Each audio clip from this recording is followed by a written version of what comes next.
Okay, good morning, everybody. Thank you for coming. And I want to thank Senator Merkley. He's been such a leader on the issue of debt and what's happening there.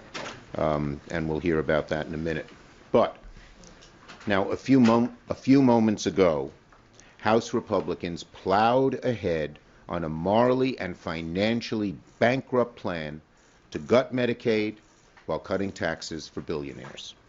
Republicans did just what their boss told them to do. They closed their eyes and voted for a bill knowing damn well it will explode the deficit by $52 trillion and kick millions off health care.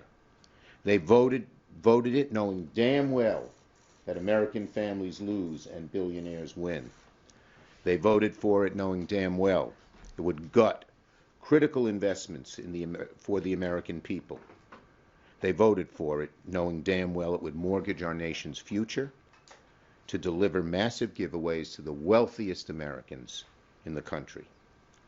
Republicans incinerated any credibility that remained about them supposedly being the party of fiscal responsibility. Last week, we sounded the alarm about how the Republican budget resolution was the definition of wasteful spending. $37 trillion, or so we thought, of the national debt. The other film. I say or so we thought because this morning we have discovered it's even worse than we feared.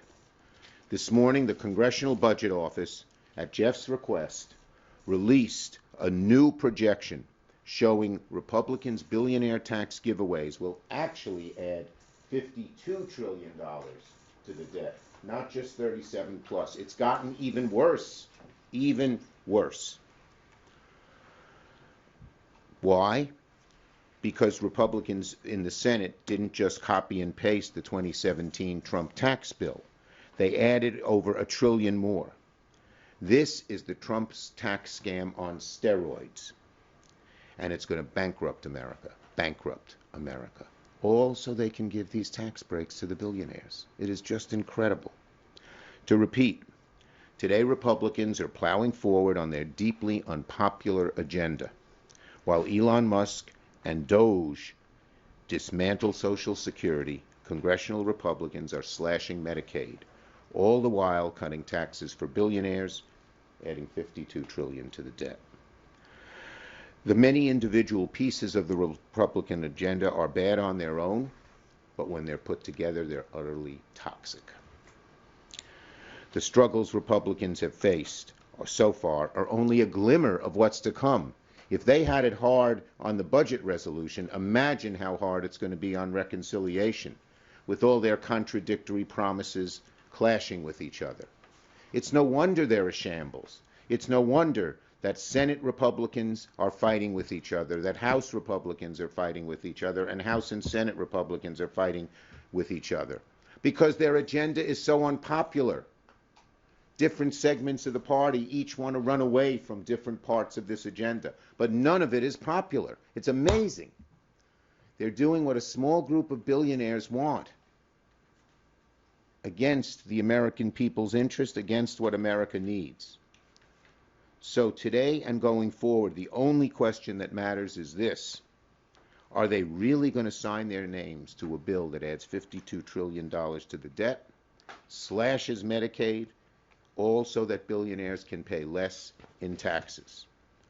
With Donald Trump changing his tariff strategy like it's some kind of game of red light, green light, do Republicans seriously believe now is a good time to saddle our children with debt that they'll never be able to pay off? If Republicans ultimately pass their reconciliation bill, interest rates in the future will soar.